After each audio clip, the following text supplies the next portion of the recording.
मसीह में प्यारे मित्रों, फिर से स्वागत करते हैं आपको हमारे आज की इस नई वीडियो में। चलिए आज का वीडियो को शुरू करते हैं।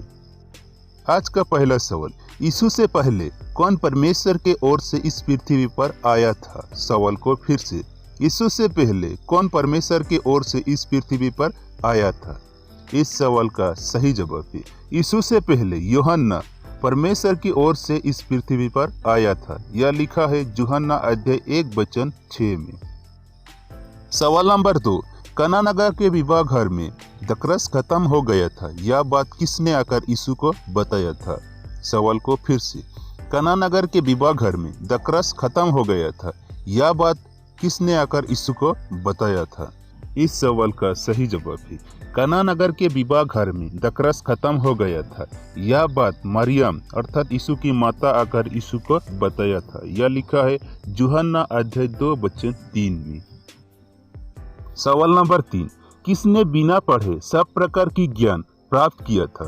सवाल को फिर से, किसने बिना पढ़े सब प्रकार की ज्ञान प्राप्त किया था? इस सवाल का सही जवाब है यीशु मसीह बिना पढ़े सब प्रकार की ज्ञान प्राप्त किया था। यह लिखा है यूहन्ना अध्याय 7:15 में। सवाल नंबर 4, जब भी हम किसी से क्रोध करें तो हमारा क्रोध कब तक खत्म हो जाना चाहिए? सवाल को फिर से, जब भी हम किसी से क्रोध करें तो हमारा क्रोध कब तक खत्म हो जाना चाहिए? इस सवाल का सही जवाब है जब भी हम किसी से क्रोध करें तो हमारा क्रोध सूर्य डूबने तक खत्म हो जाना चाहिए।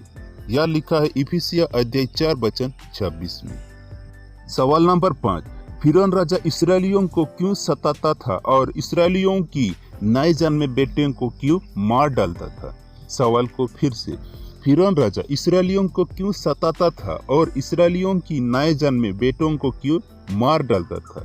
इस सवाल का सही जवाब है इस्राएली लोगों की बढ़ती संख्या को देखकर फिरौन राजा मन ही में डरता था कि आगे जाकर इस्राएली लोग फिरौन राजा के विरुद्ध में ही युद्ध ना कर ले। यह लिखा है निर्गमन अध्याय 1:10 और 11 में। सवाल नंबर 6, कहाँ दूध और मधु की धाराएं बहती है?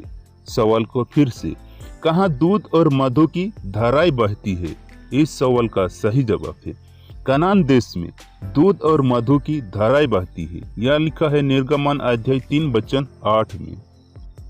सवाल नंबर 7, स्वर्ग का मुहरबंद पुस्तक को खोलने का योग्य कौन है? सवाल को फिर से, स्वर्ग का मुहरबंद पुस्तक को खोलने का योग्य कौन है? इस सवाल का सही जवाब है स्वर्ग का मुहरबंद पुस्तक को खोलने का योग्य यीशु मसीह है, जिसे बाइबल में दाऊद का मूल कहा गया है। यह लिखा है प्रकाशित वाक्य अध्याय 5:5 में। सवाल नंबर 8, जब यीशु मसीह अपने 12 चेलों को आशीष देकर प्रचार करने भेजा तब वे लोग क्या कहते हुए प्रचार करने लगे? सवाल को फिर से, जब यीशु अपने 12 चेलों को आशीष देकर प्रचार करने भेजा तब वे लोग क्या कहते हुए प्रचार करने लगे? इस सवाल का सही जवाब है जब यीशु मसीह अपने 12 चेलों को आशीष देकर प्रचार करने भेजा तब वे लोग यह कहते हुए प्रचार करने लगे, स्वर्ग का राज्य निकट आ गया है। यह लिखा है मत्ती अध्याय 10:7 में। सवाल नंबर 9, गलातिया पुस्तक में सारा और हजीरा को किस किस वस्तु के साथ तुलना किया गया है? सवाल को फिर से, गलातिया पुस्तक में सारा और हजीरा को किस किस वस्तु के साथ तुलना किया गया है? इस सवाल का सही जवाब है गलातिया पुस्तक में सारा को यरूशलेम के साथ तुलना किया गया है। यह लिखा है गलातिया अध्याय 4:26 में। और गलातिया पुस्तक में हजीरा को सीनाई पहाड़ के साथ तुलना किया गया है। यह लिखा है गलातिया अध्याय 4:25 में। सवाल नंबर 10, यीशु किसके नाम से उपदेश दिया करता था? सवाल को फिर से, यीशु किसके नाम से उपदेश दिया करता था? इस सवाल का सही जवाब है यीशु परमेश्वर के नाम से उपदेश दिया करता था। यह लिखा है यूहन्ना अध्याय 7:16 में।